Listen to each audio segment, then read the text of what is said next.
നമസ്കാരം, good morning എല്ലാ പ്രേക്ഷകർക്കും സകലമാന കേരളത്തിലേക്ക് സ്വാഗതം. ആദ്യം നോക്കാം പ്രധാന തലക്കെട്ടുകൾ.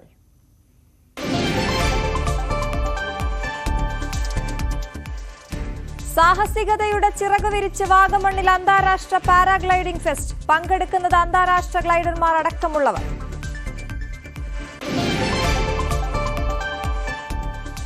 വേനൽ കനത്തതോടെ ഇടുക്കിയിൽ തേനീച്ച കടന്നലാക്രമണങ്ങൾ പതിവാകുന്നു. 2 മാസത്തിനിടയിൽ ആക്രമണത്തിനിരയായത് 34 പേർ. കൊയിലാണ്ടി മായൻ കടപ്പുറത്ത് ഹാപ്പിനെസ് പാർക്ക് വേണം. പദ്ധതിക്കായി കടലോരം അനുയോജ്യം. അസ്തമയ കാഴ്ചകൾ കാണാൻ സഞ്ചാരികളുടെ ഒഴുക്ക്. വേനൽ ചൂടിൽ കുടിവെള്ളം കിട്ടാക്കനി. നെട്ടോട്ടമോടി മലപ്പുറം അമരമ്പലത്തെ 100ഓളം കുടുംബങ്ങൾ. ഹൈവേ വികസനത്തിനായി പൈപ്പുകൾ നീക്കിയത് തിരിച്ചടി. വേനൽക്കാലം ലക്ഷ്യമിട്ട് തണ്ണിമത്തൻ കൃഷി. വിളവെടുപ്പ് ആഘോഷമാക്കി മലപ്പുറത്തെ അധ്യാപകർ. സകലമാന കേരളത്തിൽ ആദ്യം നമ്മൾ പോകുന്നത് കോഴിക്കോട് നൊച്ചാട് യുവതിയുടെ മൃതദേഹം തോട്ടിൽ കണ്ടെത്തിയ സംഭവത്തിൽ പ്രതി പിടിയിലായിരിക്കുന്നു എന്നതാണ് വാർത്ത.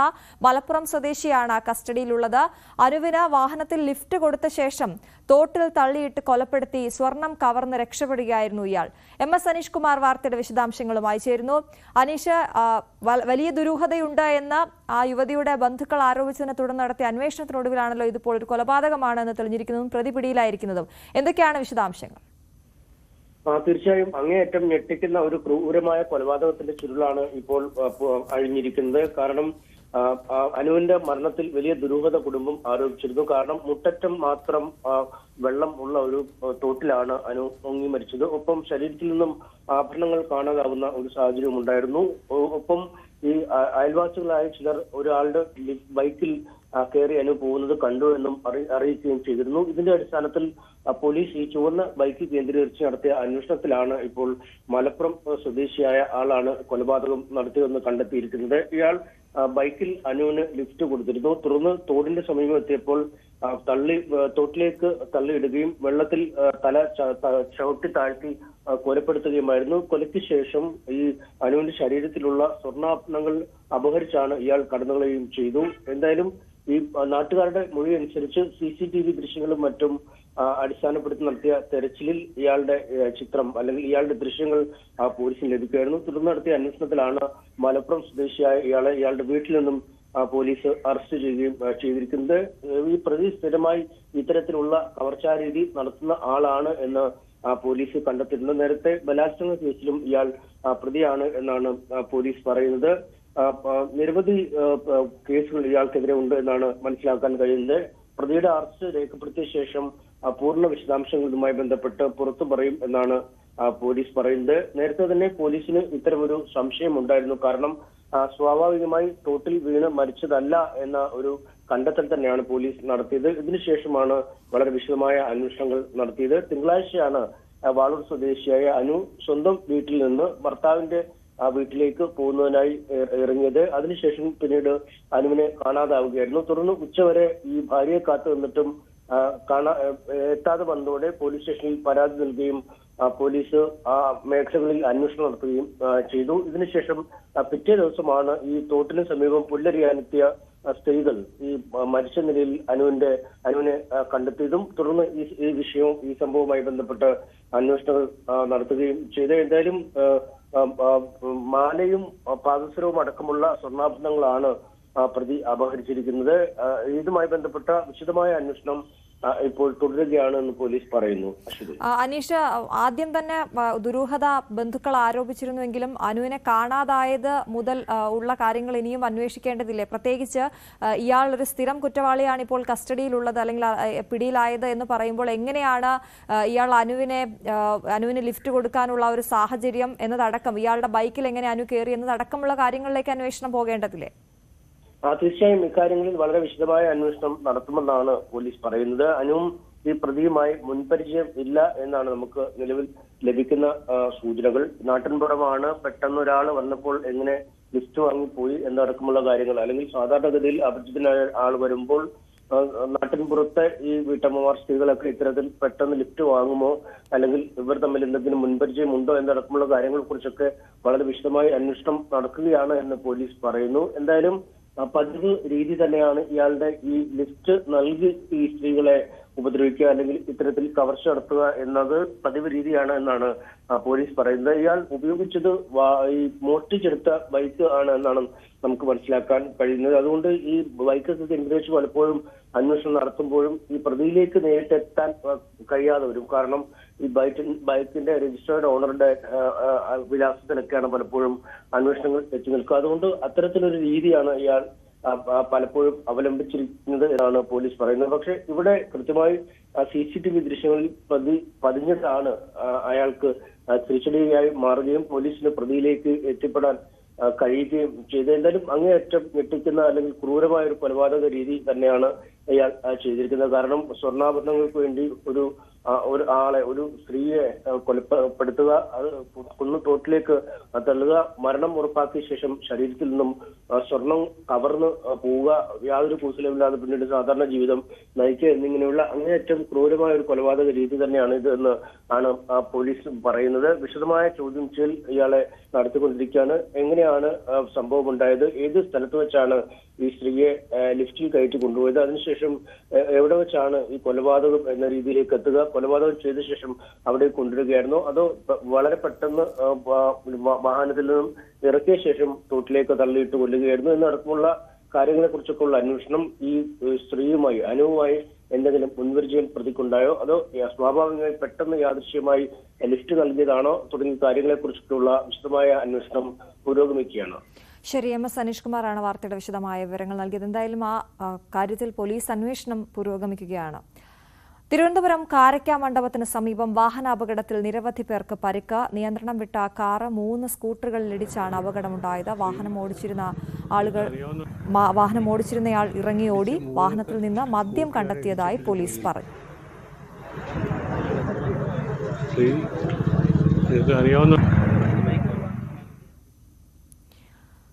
സെർവർ തകരാറ് മൂലം റേഷൻ കാർഡുകളുടെ മസ്റ്ററിംഗ് നിർത്തിവെച്ചതിലെ ആശയക്കുഴപ്പം ഇതുവരെയും അവസാനിച്ചിട്ടില്ല. എല്ലാവർക്കും മസ്റ്ററിംഗ് പൂർത്തിയാക്കാൻ അവസരം നൽകുമെന്ന് മന്ത്രി GR അനിൽ അറിയിച്ചെങ്കിലും സമയക്രമമോ സമയപരിധി നിശ്ചയിക്കാത്തതും ആണ് ഇതിന് കാരണം. സാങ്കേതിക തകരാറുകൾ പരിഹരിക്കാൻ NIC-യും IT മിഷനും കൂടുതൽ സമയം ആവശ്യപ്പെട്ടിട്ടുണ്ട്.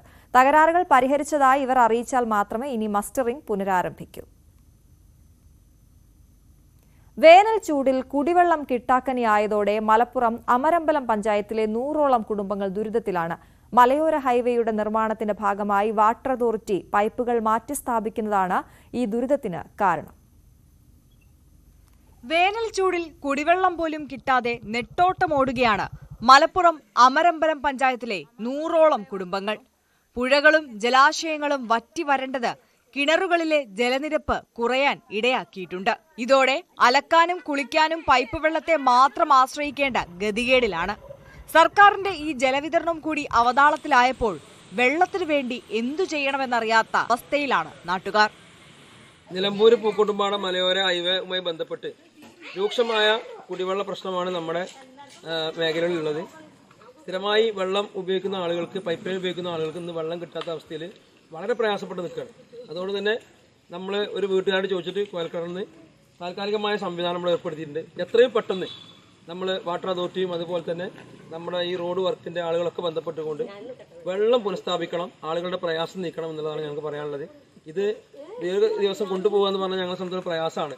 ഇതിന് കറണ്ട് ചെലവ് അതുപോലെ തന്നെ പൈപ്പ് കൊണ്ടുവരലും ഈ സംവിധാനമൊക്കെ നമ്മൾ വാടക എടുത്തിട്ട് ചെയ്യുന്നതാണ്. അതുകൊണ്ട് എത്രയും പെട്ടെന്ന് ആളുകൾക്ക് വെള്ളം എത്തിക്കാനുള്ള കാര്യങ്ങൾ പുനഃസ്ഥാപിക്കണമെന്ന് മാത്രമാണ് ഞങ്ങൾക്ക് പ്രദേശവാസികൾക്കും നമ്മുടെ വാർഡിലെ ആളുകൾക്കും ഒക്കെ ഉള്ള ആവശ്യം. നിലമ്പൂർ പൂക്കോട്ടുംപാടം സംസ്ഥാന പാതയുടെ നിർമ്മാണവുമായി ബന്ധപ്പെട്ട ജോലികൾ നടക്കുന്നതാണ് കുടിവെള്ളം മുടങ്ങാൻ കാരണമായി അധികൃതർ പറയുന്നത്. റോഡ് പണി നടക്കുന്നതിന് മുമ്പ് ജലവിതരണ കുഴലുകൾ സ്ഥാപിക്കാൻ വേണ്ടി 2 ആഴ്ചയോളം ജലവിതരണം മുടങ്ങിയിരുന്നു. ഇപ്പോൾ റോഡ് പണി ആരംഭിച്ചിട്ട് 1 മാസമായി. റോഡ് പണിക്കിടെ കണക്ഷൻ പൈപ്പുകൾ പൊട്ടിപ്പോകുന്നതും പ്രതിസന്ധിയാകുന്നു. പല വാർഡുകളിലും മെമ്പർമാർ സ്വന്തമായി പണം മുടക്കി കുടിവെള്ളത്തിനായി താൽക്കാലിക ടാങ്ക് വരെ നിർമ്മിച്ചു. ജലവിതരണ വകുപ്പിന്റെ നിസ്സംഗത നാട്ടുകാർക്ക് വലിയ ദുരിതമാണ് ഉണ്ടാക്കുന്നത്. നിരവധി തവണ ജനപ്രതിനിധികൾ ഉൾപ്പെടെ നിലമ്പൂരിലെ വാട്ടർ അതോറിറ്റി ഓഫീസിൽ പ്രതിഷേധവുമായി എത്തിയിരുന്നു. അമരമ്പലത്തെ കുടിവെള്ള പ്രശ്നത്തിൽ അധികാരികളും ബന്ധപ്പെട്ട ഉദ്യോഗസ്ഥരും അടിയന്തര നടപടി കൈക്കൊള്ളണമെന്നാണ് നാട്ടുകാരുടെ ആവശ്യം. ന്യൂസ് 18 മലപ്പുറം. സാഹസികതയുടെ ചിറക് വിരിച്ച വാഗമണ്ണിൽ അന്താരാഷ്ട്ര പാരാഗ്ലൈഡിംഗ് ഫെസ്റ്റിവൽ പുരോഗമിക്കുകയാണ്. ഇന്ത്യയിലെ ഏറ്റവും വലിയ എയ്റോ സ്പോർട്സ് അഡ്വഞ്ചർ ഫെസ്റ്റിവൽ ഇന്ന് സമാപിക്കും. 100 കണക്കിന് സഞ്ചാരികളാണ് ഫെസ്റ്റിവൽ കാണാനായി എത്തുന്നത്. വിനോദസഞ്ചാര വകുപ്പിന് കീഴിലുള്ള കേരള അഡ്വഞ്ചർ ടൂറിസം പ്രൊമോഷൻ സൊസൈറ്റിയും ഇടുക്കി ജില്ലാ ടൂറിസം പ്രൊമോഷൻ കൌൺസിലും സംയുക്തമായാണ് പാരാഗ്ലൈഡിംഗ് അസോസിയേഷൻ ഓഫ് ഇന്ത്യയുടെ സാങ്കേതിക പിന്തുണയോടെ ഫെസ്റ്റിവൽ സംഘടിപ്പിച്ചിട്ടുള്ളത്. 100-ലധികം അന്തർദേശീയ ദേശീയ പ്രശസ്ത ഗ്ലൈഡർമാരാണ് ഫെസ്റ്റിവലിൽ പങ്കെടുക്കുന്നത്. രാവിലെ 10 മുതൽ 5 വരെയാണ് ഫെസ്റ്റിവലിന്റെ ഭാഗമായുള്ള മത്സരങ്ങൾ നടക്കുന്നത്.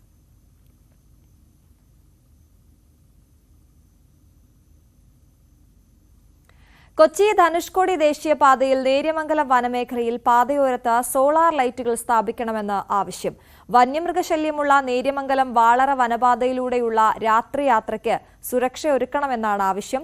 വാഹനാപകടങ്ങൾ പതിവായി സംഭവിക്കുന്ന പ്രദേശമാണിത്. നേര്യമംഗലം മുതൽ വാളറ വരെ വനപ്രദേശങ്ങളിൽ ഈ രാത്രികാലങ്ങളിൽ യാത്ര ചെയ്യുന്ന ടൂറിസ്റ്റുകൾക്കും അതുപോലെ സഞ്ചാരികൾക്കൊക്കെ ഈ കാട്ടാനയുടെ ശല്യം പഴയതിനേക്കാളും വർദ്ധിച്ചു വരികയാണ്. അപ്പോൾ അവിടെ ഒരു സോളാർ ലൈറ്റ് സ്ഥാപിച്ച് പണ്ട് മുതൽ ആവശ്യപ്പെടുന്നതാണ്. പ്രധാനപ്പെട്ട കുറച്ച് സ്ഥലങ്ങളിൽ സോളാർ ലൈറ്റ് സ്ഥാപിച്ചു കഴിഞ്ഞാൽ റോഡ് കാണാനും ആനയുടെ ശല്യങ്ങളൊക്കെ ഉണ്ടെങ്കിൽ ഒരു പരിധി വരെ നമുക്കൊരു മുൻകൂട്ടി കാണാൻ സാധിക്കും. അപ്പോൾ അതിന് വർഷങ്ങളായിട്ട് ആവശ്യപ്പെടുന്നതാണ്. നമ്മുടെ ഈ ഹൈവേ ജാഗ്രത സമിതി നേതൃത്വത്തിൽ നാട്ടുകാരെല്ലാവരും ആവശ്യപ്പെടുന്ന ഒരു കാര്യമാണ് ഈ സോളാർ ലൈറ്റ് സ്ഥാപിക്കണം. അപ്പോൾ അത് ടൂറിസ്റ്റുകൾക്ക് രാത്രി വണ്ടി ഓടിക്കുന്ന ഡ്രൈവർമാർക്കൊക്കെ ഈറ്റക്കാട് വളഞ്ഞു നിൽക്കുന്നതുകൊണ്ട് വനപ്രദേശമാണല്ലോ. അപ്പോൾ അത് വളരെ ഉപകാരപ്രദമായിരിക്കും. ഈ ആനയുടെ കാട്ടാന ശല്യങ്ങളൊക്കെ പഴയതിനേക്കാളും 10 ഇരട്ടി വർദ്ധിച്ചിരിക്കുകയാണ്. റോഡ് ക്രോസ് ചെയ്ത് പോകണൊക്കെ നമ്മുടെ ഈ നേരങ്ങൾ മുതൽ വളരെ ഒരു പണ്ടൊക്കെ നിസ്സാരം ഉണ്ടാണ്. ഇപ്പം അങ്ങനെയല്ല, എല്ലാ ദിവസവും തന്നെ ഉണ്ട്. അപ്പോൾ അതിനൊരു പരിഹാരമാവും സോളാർ ലൈറ്റ് സ്ഥാപിച്ചാൽ. ഓരോ ദിവസവും ചൂട് കൂടി വരികയാണ്. അതുകൊണ്ട് തന്നെ തണ്ണിമത്തൻ ഒരു വലിയ താരമാവുകയാണ് ഈ വേനൽക്കാലത്ത്. തണ്ണിമത്തന്റെ വിപണന മേഖലയൊക്കെ നമ്മൾ കഴിഞ്ഞ ദിവസങ്ങളിലൊക്കെ സകലമാന കേരളത്തിലൂടെ പ്രേക്ഷകരിലേക്ക് എത്തിച്ചു. നമുക്ക് കൃഷിയിലേക്ക് പോകാം. വേനൽക്കാലം ലക്ഷ്യമിട്ട് ആരംഭിച്ച തണ്ണിമത്തൻ കൃഷി വിളവെടുക്കാനായതിന്റെ സന്തോഷത്തിലാണ് മലപ്പുറത്തെ പ്രജീഷ്. അധ്യാപകൻ കൂടിയായ പ്രജീഷ് വിവിധ ഇനങ്ങളാണ് വിളയിക്കുന്നത്. അധ്യാപകനും കർഷകനുമായ പ്രജീഷ് തന്റെ കൃഷിയിടത്തിൽ തണ്ണിമത്തൻ വിളവെടുക്കാനുള്ള തയ്യാറെടുപ്പിലാണ്. 6 വർഷമായി പ്രജീഷ് കൃഷി തുടങ്ങിയിട്ട്. ചൂടുകാലത്തെ തണ്ണിമത്തൻ ആവശ്യം മുൻനിർത്തിയായിരുന്നു കൃഷി. ഇത്തവണ ഇറാനി തണ്ണിമത്തനൊപ്പം മഞ്ഞ, ഓറഞ്ച് നിറങ്ങളിൽ കൂടിയുള്ള തണ്ണിമത്തനുകളും പരീക്ഷിച്ചു. ഞാനിവിടെ ചെയ്തിട്ടുള്ളത് ഇപ്രാവശ്യം ഓറഞ്ച് കളർ തണ്ണിമത്തൻ ചെയ്തിട്ടുണ്ട്, മഞ്ഞ കളർ തണ്ണിമത്തനുണ്ട്, പിന്നെ ഇറാനി, നാടൻ, അങ്ങനെ കുറച്ച് തണ്ണിമത്തനുകൾ ചെയ്തിട്ടുണ്ട്. കാലാവസ്ഥ കുറച്ച് മോശമാണെങ്കിലും വിചാരിച്ച ഒരു വിളവ് നമുക്ക് കിട്ടിയിട്ടില്ല. എങ്കിലും മോശമാവില്ല എന്ന് വിചാരിക്കുന്നു. തികച്ചും നമ്മൾ കീടനാശിനികളെല്ലാം ഒഴിവാക്കിയിട്ടാണ് നമ്മളിവിടെ തണ്ണിമത്തൻ ചെയ്തിട്ടുള്ളത്. വലിയ കുന്നിലെ പല വ്യാപാര സ്ഥാപനങ്ങളിലും തണ്ണിമത്തൻ ലഭ്യമാണ്. കിട്ടുന്ന കടകളിൽ നമ്മുടെ ചെറിയൊരു ഫ്ലെക്സ് നമ്മളുണ്ടാവും. അപ്പോൾ ആ കടകളിൽ നിന്ന് നിങ്ങൾ ചോദിച്ച് തന്നെ നമ്മൾ തണ്ണിമത്തൻ വാങ്ങിക്കുക. തികച്ചും ജൈവ കൃഷി രീതിയിലാണ് കൃഷിയെന്ന് പ്രജീഷ് പറയുന്നു. റമദാൻ മാസമായതോടെ പഴങ്ങൾക്ക് ആവശ്യക്കാർ കൂടും. നാട്ടിലുള്ള കടകളിൽ തണ്ണിമത്തനുകൾ വിൽപ്പന നടത്തുകയാണ് പതിവ്. ഇത്തവണയും ഇത് തുടരാനാണ് പ്രജീഷിന്റെ തീരുമാനം. ന്യൂസ് 18 തിരൂർ. പാലക്കാട് മുതുതല കുടുംബാരോഗ്യ കേന്ദ്രത്തിന്റെ കെട്ടിട നിർമ്മാണം അന്തിമഘട്ടത്തിലാണ്. 2 കോടി രൂപ ചെലവഴിച്ചാണ് കെട്ടിട നിർമ്മാണം നടത്തിയിരിക്കുന്നത്. പദ്ധതി യാഥാർത്ഥ്യമാകുന്നതോടെ സ്ഥലപരിമിതിയിൽ വീർപ്പുമുട്ടുന്ന ആരോഗ്യ കേന്ദ്രത്തിന് മികച്ച സൗകര്യം ലഭ്യമാകുമെന്നാണ് പ്രതീക്ഷ. 2 നിലകളിലായി 8000 ചതുരശ്രയടി വിസ്തീർണത്തിലാണ് നിർമ്മാണം. OP, ഡോക്ടർ റൂമുകൾ, pharmacy, laboratory, mini operation theatre, observation room, conference hall തുടങ്ങിയവയാണ് കെട്ടിടത്തിൽ വിഭാവനം ചെയ്തിട്ടുള്ളത്. PWD കെട്ടിട വിഭാഗത്തിനാണ് നിർമ്മാണ ചുമതല. മുതുതല പ്രാഥമിക ആരോഗ്യ കേന്ദ്രത്തിന്റെ പുതിയ കെട്ടിടത്തിന്റെ പണി ഏകദേശം പൂർത്തിയാവാറായിരിക്കുകയാണ്. വളരെ കാലത്തെ മുതുതലക്കാരുടെ ഒരു ആവശ്യമായിരുന്നു എല്ലാ സൗകര്യങ്ങളും കൂടിയ ഒരു ഹോസ്പിറ്റൽ നിലവിൽ വരിക എന്നുള്ളത്. നിലവിൽ പ്രാഥമിക ആരോഗ്യ കേന്ദ്രം ഒരു വാടക കെട്ടിടത്തിൽ വളരെ പരിമിതമായ സൗകര്യത്തിലാണ് പ്രവർത്തിച്ചുകൊണ്ടിരിക്കുന്നത്. പക്ഷേ പരിമിതമായ സൗകര്യമാണെങ്കിലും നമ്മൾ ആർദ്രം പുരസ്കാരം നേടിയെടുക്കുന്ന രീതിയിൽ വളരെ നല്ല കൂട്ടായ ഒരു പ്രവർത്തനമാണ് ആരോഗ്യ പ്രവർത്തകരും ജനപ്രതിനിധികളും ഇവിടുത്തെ എല്ലാവരും ആശാ അംഗനവാടി തുടങ്ങി ഹെൽത്ത് സ്റ്റാഫ് തുടങ്ങി എല്ലാവരും കാഴ്ചവെക്കുന്നത്.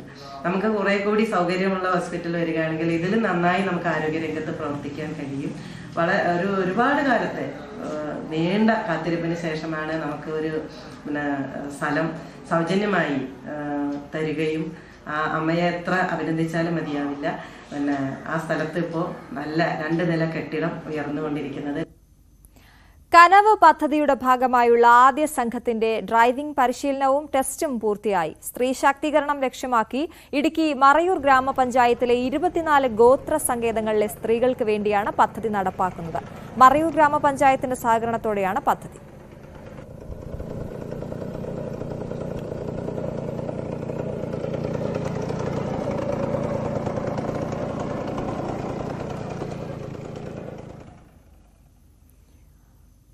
കോഴിക്കോട് കാരശ്ശേരി പഞ്ചായത്തിലെ തേക്കുംകുറ്റി അംഗനവാടിക്ക് പുതിയ കെട്ടിടം നിർമ്മിക്കുന്നു. ഇതിന്റെ ഭാഗമായി തറക്കല്ലിടിൽ പഞ്ചായത്ത് പ്രസിഡന്റ് സുനിത രാജൻ നിർവഹിച്ചു. ശിശുക്ഷേമ വകുപ്പിന്റെ 14.5 ലക്ഷം രൂപയും ജില്ലാ പഞ്ചായത്തിന്റെ 6 ലക്ഷം രൂപയും ചേർത്താണ് നിർമ്മാണം. ശ്രമം പ്ലാനുമായി ബന്ധപ്പെട്ട് വന്നപ്പോൾ തിരുവനന്തപുരം നേമം ആയുർവേദ ഡിസ്പെൻസറി കെട്ടിടത്തിന്റെ ഉദ്ഘാടനം നടന്നു. മേയർ ആര്യ രാജേന്ദ്രൻ ഉദ്ഘാടനം നിർവഹിച്ചു. പഞ്ചകർമ്മ ചികിത്സയ്ക്കും തുടക്കമായി. ഡിസ്പെൻസറിയായി പ്രവർത്തിച്ചിരുന്ന സ്ഥാപനം ഇപ്പോൾ ആയുഷ് ഹെൽത്ത് ആൻഡ് വെൽനസ് സെന്ററായാണ് പ്രവർത്തിക്കുന്നത്. Doctor Sharmad Khan, MR Gopan, doctor Gladi Halwin, Medayil Vikraman, Gayathri Babu, Shaji Nasar തുടങ്ങിയവർ പങ്കെടുത്തു.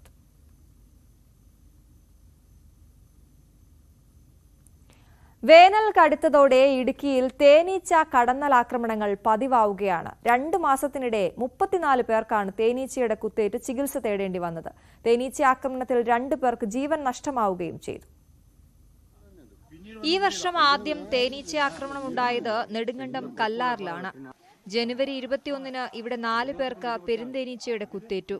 ഫെബ്രുവരി 12-ന് മാവടിയിൽ 3 പേർക്ക് കടന്നൽ കുത്തേറ്റു. 16-ന് നല്ലതണ്ണി കുറുമല ഡിവിഷനിൽ സ്ത്രീകളടക്കമുള്ള 25 പേർക്കാണ് കുത്തേറ്റത്. ഇതേ ദിവസം തന്നെ രാമചന്ദ്രൻ എന്ന വയോധികൻ കടന്നൽ കുത്തേറ്റ് മരിച്ചു. ഏറ്റവും ഒടുവിലാണ് വീട്ടുമുറ്റത്തിരിക്കുകയായിരുന്ന വയോധികയെ തേനീച്ച ആക്രമിച്ചത്. നെടുങ്കണ്ടം 50 ഏക്കർ സ്വദേശിനി തുളസിയാണ് തേനീച്ച ആക്രമണത്തെ തുടർന്ന് ചികിത്സയിലിരിക്കെ മരിച്ചത്. തേനീച്ചക്കൂടുകളിൽ മറ്റു പക്ഷികൾ കൊത്തുമ്പോഴാണ് കൂടുതലായും ഇവ ആക്രമിക്കാറ്.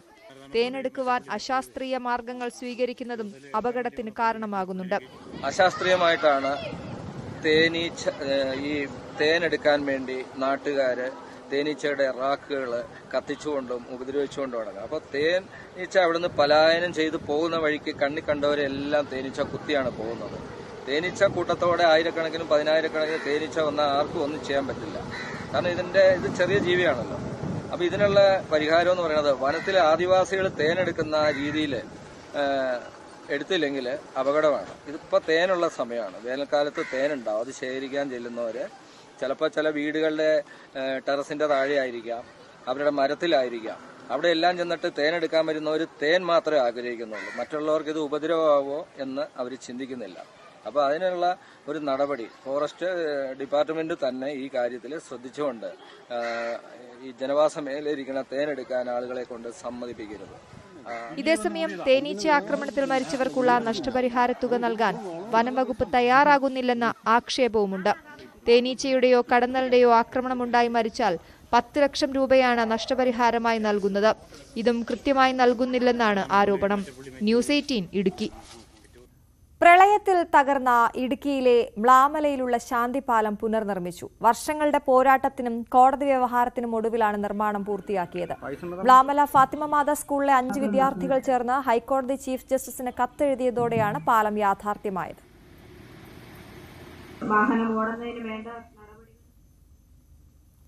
കോതമംഗലം താലൂക്ക് ആശുപത്രിയിൽ ഇ ഹെൽത്ത് കാർഡ് വിതരണം തുടങ്ങി. ഇ ഹെൽത്ത് കാർഡിന്റെ വിതരണോദ്ഘാടനം ആന്റണി ജോൺ MLA നിർവഹിച്ചു. ആശുപത്രിയിലെ സേവനങ്ങൾക്കായി എത്തുന്നവർ ആധാർ കാർഡ് നൽകേണ്ടതാണെന്ന് ആശുപത്രി സൂപ്രണ്ട് അറിയിച്ചു. കോഴിക്കോട് കൊയിലാണ്ടി ഫിഷിംഗ് ഹാർബറിനോട് ചേർന്ന് കിടക്കുന്ന മായൻ കടപ്പുറത്ത് ഹാപ്പിനെസ് പാർക്ക് ഒരുക്കണമെന്ന ആവശ്യം ഉയരുന്നു. കടലോരത്ത് അനുയോജ്യമായ രീതിയിൽ മണൽത്തിട്ട വന്നു ചേർന്ന സ്ഥലമാണിത്. ഇവിടുത്തെ അസ്തമയ കാഴ്ച അതിശയിപ്പിക്കുന്നതാണ്. കൊയിലാണ്ടി ഫിഷിംഗ് ഹാർബറിനോട് ചേർന്ന് കടലിനെ അടുത്തുനിന്ന് ആസ്വദിക്കാൻ മായൻ കടപ്പുറത്ത് ഏറെ അനുയോജ്യമായ സാഹചര്യമാണുള്ളത്. ശക്തമായ തിരമാലയെ പുലിമുട്ടുകൾ നിയന്ത്രിക്കുന്നതോടെ പ്രദേശത്ത് രൂപപ്പെട്ട മൺതിട്ട ഇരിക്കാനും കുട്ടികൾക്ക് കളിക്കാനും പ്രയോജനപ്പെടുത്താം. തിരമാലയ്ക്ക് ശക്തി കുറവായതുകൊണ്ട് രക്ഷിതാക്കളോടൊപ്പം എത്തി കുട്ടികൾ കടലിൽ ആസ്വദിച്ച് കളിക്കുന്ന കാഴ്ചയും കാണാം. സായാഹ്നങ്ങൾ ആസ്വദിക്കാൻ നിരവധി പേരാണ് ഇവിടെ എത്തുന്നത്. കൊയിലാണ്ടി ടൗൺ വാർഡിനോട് ചേർന്ന പ്രദേശം കൂടി ആയതുകൊണ്ട് അടിസ്ഥാന സൗകര്യങ്ങൾ ഒരുക്കി പാർക്കായി രൂപപ്പെടുത്തി പ്രയോജനപ്പെടുത്തണമെന്നാണ് ആവശ്യം. മണൽത്തട്ട വന്ന് ചേർന്ന് വളരെ കൃത്യമായ രീതിയിൽ നല്ല ഒരു സ്പേസ് ഇപ്പോൾ മായൻ കടപ്പുറത്ത് ഒരുങ്ങിയിരിക്കുകയാണ്. കഴിഞ്ഞ വർഷവും അതിൻ്റെ മുമ്പത്തെ വർഷമൊക്കെ കൊയിലാണ്ടി നഗരസഭയിൽ ഈ ഭാഗത്ത് ഒരു പാർക്ക് വരുന്നതിന് വേണ്ടിയുള്ള നിർദ്ദേശങ്ങൾ വാർഡ് കൗൺസിലർമാർ എന്നുള്ള രീതിയിൽ KTV റഹ്മത്തും ഞാനുമൊക്കെ മുന്നോട്ട് വച്ചിരുന്നു. പ്രകൃതിയുടെ മുഴുവൻ സൗകര്യങ്ങളും നുകർന്നുകൊണ്ട് ഈ വൈകുന്നേരങ്ങളിലൊക്കെ അസ്തമയ സൂര്യനെ ആസ്വദിച്ചുകൊണ്ടൊക്കെ ഇരിക്കാൻ പറ്റുന്ന ഏറ്റവും നല്ലൊരു പ്രദേശമായിക്കൊണ്ട് ഇത് ഉപയോഗപ്പെടുത്തിക്കൊണ്ട് നമ്മുടെ പ്രദേശത്ത് ആളുകൾക്ക് വന്നിരിക്കാനുള്ള ഒരു പാർക്ക് ഒരുക്കുന്നതിന് വേണ്ടി വളരെ അടിയന്തരമായ ഒരു ഇടപെടൽ നടത്തിയാൽ ആളുകൾക്ക് ഏറെ സന്തോഷകരമായി നമ്മുടെ കുടുംബങ്ങൾക്ക് നമ്മുടെ മുഴുവൻ ആളുകൾക്കും വന്നിരിക്കാനുള്ള ഒരു സൗകര്യപ്രദമായ കേന്ദ്രമായിട്ട് ഇത് മാറും. സഞ്ചാരികൾക്ക് നല്ല ഇരിപ്പിടങ്ങൾ ഒരുക്കുകയും ടോയ്ലറ്റ് സംവിധാനം ഉണ്ടാക്കുകയും വേണം. വിവിധ വാർഡുകളിലെ കൗൺസിലർമാർ നഗരസഭയിലും സ്ഥലം MLAയുടെ മുന്നിലും വിഷയം അവതരിപ്പിച്ചിട്ടുണ്ട്. ന്യൂസ് 18 കൊയിലാണ്ടി. ഇനി അറിയിപ്പുകൾ നോക്കാം. ആലപ്പുഴയിൽ അവധിക്കാല കമ്പ്യൂട്ടർ കോഴ്സുകളിലേക്ക് അപേക്ഷ ക്ഷണിച്ചു. LBS centre for science and ടെക്നോളജിയുടെ ഹരിപ്പാട് സബ് സെന്ററിലാണ് കോഴ്സ്. SSLC +2 പരീക്ഷ എഴുതിയവർക്കും ഹൈസ്കൂൾ വിദ്യാർത്ഥികൾക്കും ഓൺലൈനായി അപേക്ഷിക്കാം. പത്തനംതിട്ട മല്ലപ്പള്ളി കെൽട്രോൺ സെന്ററിൽ കേരള നോളജ് ഇക്കോണമി മിഷനുമായി സഹകരിച്ച് തൊഴിലധിഷ്ഠിത കോഴ്സുകളിലേക്ക് അപേക്ഷ ക്ഷണിച്ചു. Web design and development, machine learning and artificial intelligence, cyber security, ethical hacking എന്നീ കോഴ്സുകളിലേക്ക് ഒഴിവുള്ള ഏതാനും സീറ്റുകളിലേക്കാണ് സ്പോട്ട് അഡ്മിഷൻ. മാർച്ച് 20 അവസാന തീയതി.